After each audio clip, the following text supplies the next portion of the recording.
अस्सलाम वालेकुम नाज़रीन, मैं अनवर काशिम मुमताज़ टैक्स और आपके साथ हाजिर हूँ। हम अपने प्रोग्राम में कोशिश कर रहे हैं कि टैक्स कवानीन में तरमीम की तजावीज़ पेश करें और इस सिलसिले में हम पूरे पाकिस्तान से टैक्स निज़ाम की बेहतरी के लिए तजावीज़ ले रहे हैं ताकि हुकूमत को बावर कराया जा सके कि टैक्स निज़ाम को बेहतर करने के लिए कोई बड़ा रॉकेट साइंस नहीं है, बल्कि हुकूमत की तरजीहात की बात है। FBI ने अपनी latest active tax payer list का इजरा कर दिया है, जिसके मुताबिक पिछले साल से 2 लाख एक्टिव टैक्स पेयर या फाइलर जो हैं वो कम हो गए हैं। ये एक लम्हा फ़िक्रिया है। आज हमने स्टूडियो में दावत दी है जनाब आफ्ताब नागरा साहब को, जो साबका सदर हैं सियालकोट टैक्स बार एसोसिएशन के। हम उनसे बात करते हैं टैक्स के हवाले से सियालकोट के कॉन्टेक्स्ट में और एक पाकिस्तान के हवाले से कि अगले माली साल में जो बजट आने वाला है उसमें क्या ऐसे इकदाम किए जाएं जिससे टैक्स के निज़ाम में बेहतरी आ सके। अस्सलाम वालेकुम आफ्ताब साहब।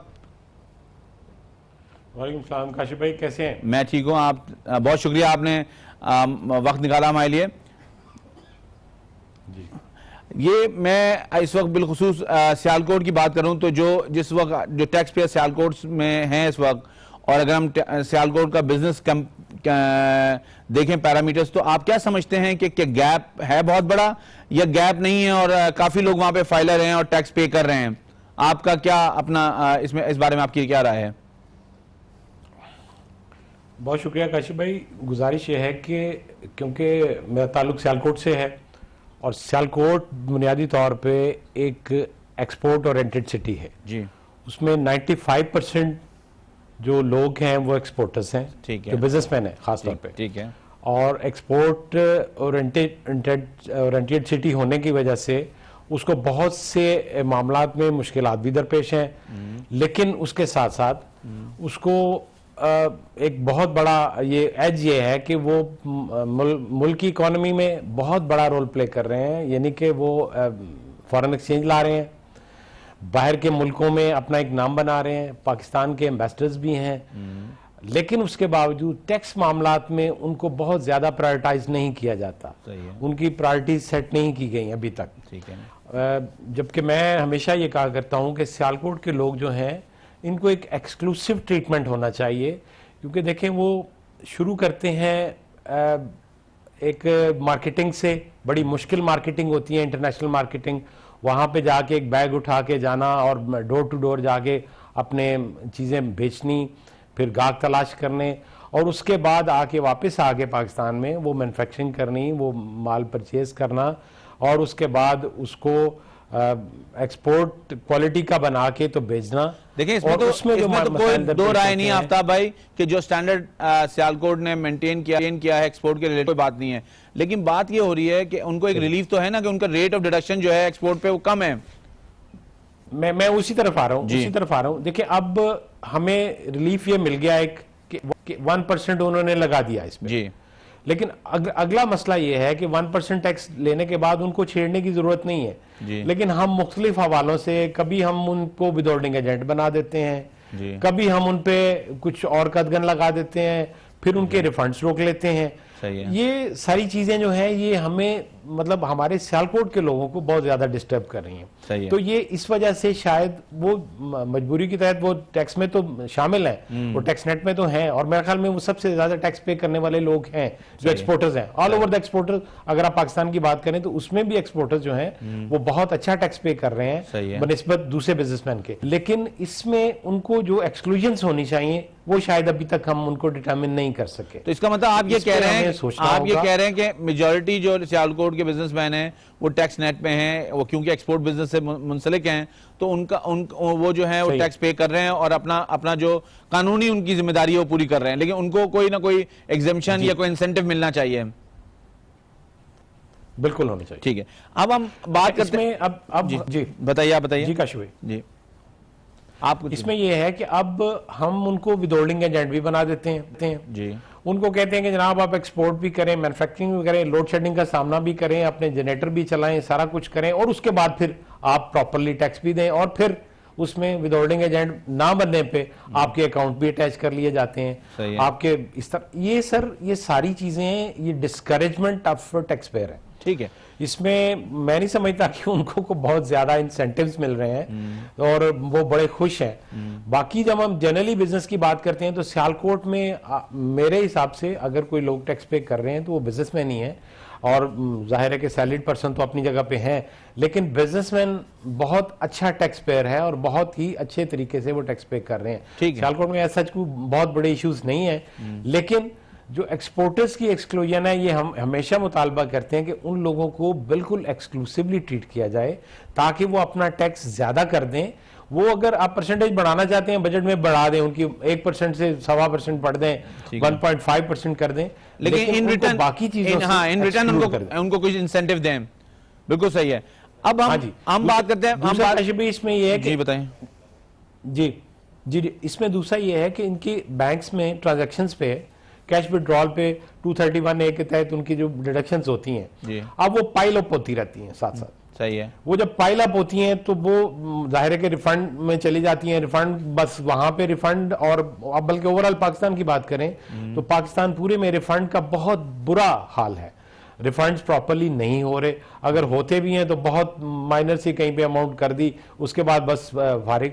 तो अब ये है कि हमारा एक्सपोर्टर, क्योंकि सियालकोट का एक्सपोर्टर जो है वो एक कॉटेज इंडस्ट्री है, वो एक लिमिटेड रिसोर्सेज के तहत काम कर रहा है, तो अब उसके पास जब उसका कैश फ्लो नहीं होगा, उसके पास पैसे नहीं होंगे, जब उसके रिफंड्स ही रोक लिए जाएंगे बिलियंस के, तो वो जाहिर है कि वो क्या करेगा फिर बाद में। नहीं, लेकिन इसका एक दूसरा भी नजर वो चीज है ना, रुख है, वो ये है कि क्या इसका मतलब जो वहां पे पेमेंट्स होती हैं वो कैश पे होती हैं, क्रॉस चेक से नहीं होती हैं?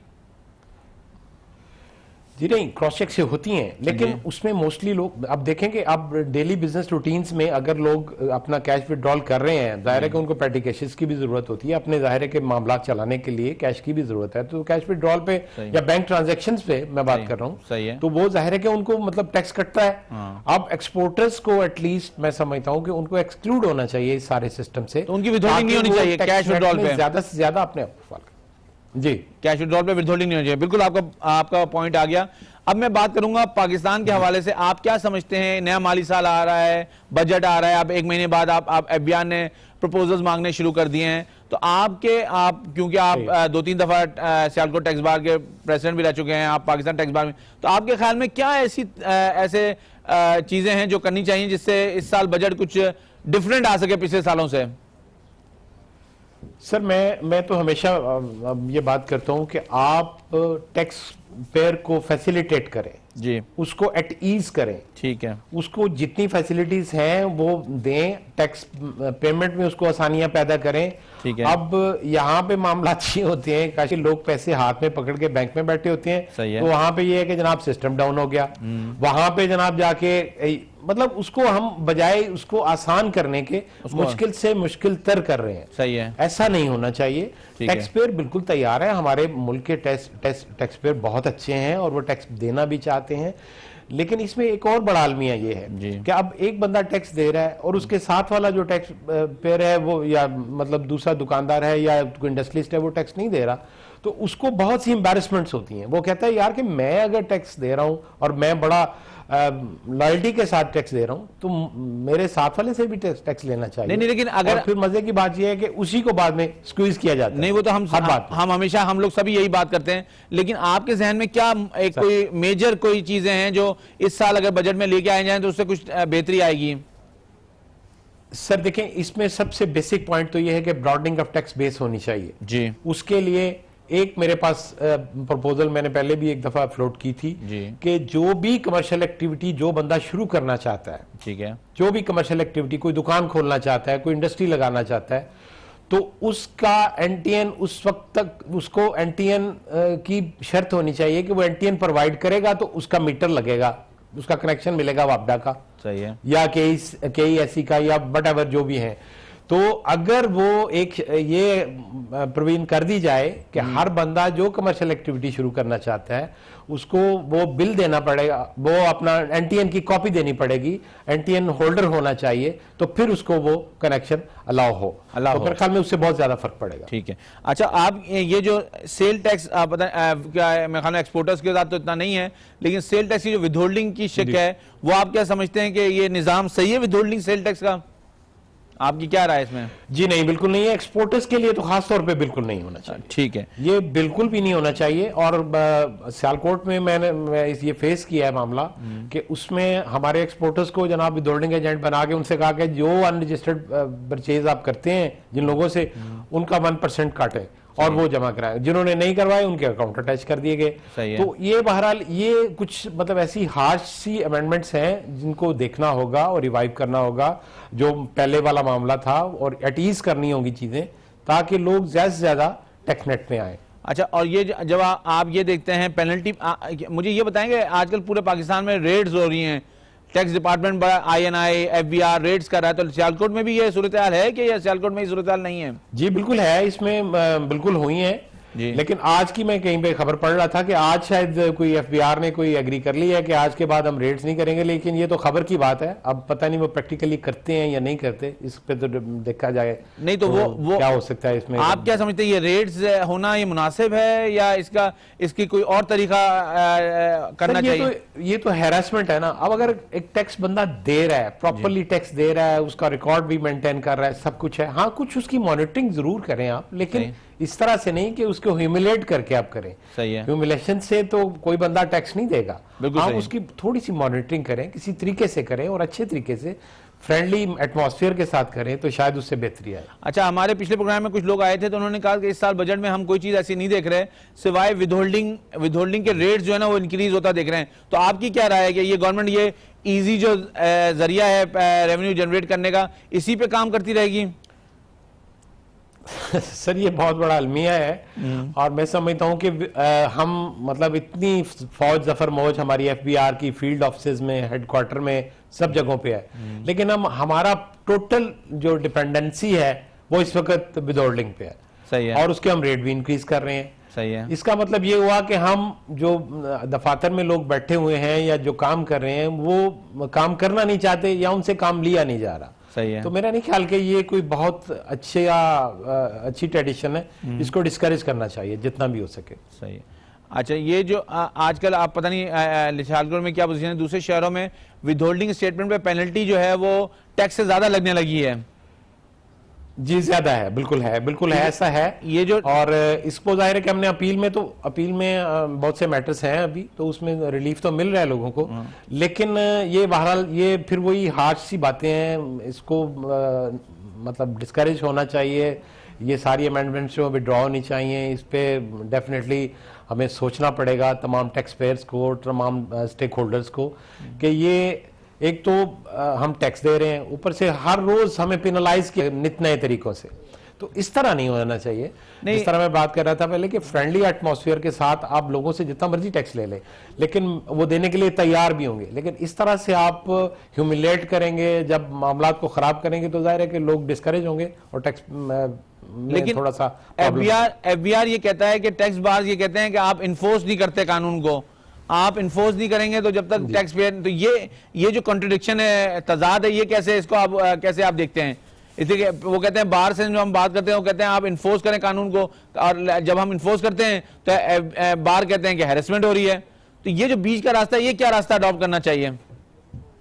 नहीं सर देखिए, टैक्स यहाँ पे मिलता भी रहा है, लेते भी रहे हैं लोग, हैरेसमेंट से कभी टैक्स नहीं ले सकते आप, या इस तरह से फोर्सली तो कोई चीज भी इंपोज नहीं कर सकते आप ना। ठीक है। आप लोगों को टैक्स फ्रेंडली बनाए, मतलब एटमॉस्फेयर इस तरह का बनाए कि लोग खुद ब खुद आपके पास चल के जनाब हम टैक्स देना चाहते हैं। अच्छा, अब हमारे हमसाया मुल्क में मैं शायद गलत हूं, इसमें ये होता है कि जो टैक्स पेयर्स हैं उनको फैसिलिटेट किया जाता है, उनको एयरपोर्ट्स पे प्रोटोकॉल मिलता है, उनको लाउंजेस में प्रोटोकॉल मिलता है, उनको ट्रैवलिंग में प्रोटोकॉल मिलता है। तो ये सारी चीजें हम टैक्स पेयर को थोड़ा सा उसको पता चले कि भाई वाकई आप टैक्स पेयर हैं और आप इस मुल्क के लिए एक रोल प्ले कर रहे हैं, तो डेफिनेटली एक फर्क पड़ेगा बहुत बड़ा। तो हम इस तरह से तो जबरदस्ती टैक्स लेने में तो मेरा नहीं ख्याल के ये आफ्ताब भाई, हमें एक ब्रेक लेना है। नाज़रीन जी वापस आते हैं ब्रेक से, आकर बात करते हैं जो बात हो रही थी कि ऐसा एनवायरनमेंट देना चाहिए टैक्स पेयर को कि वो खुद से आगे बढ़े और टैक्स दे, अपना ड्यू टैक्स दे। इस बात पे हम बात आगे बढ़ाएंगे, वापस आते हैं एक ब्रेक के बाद।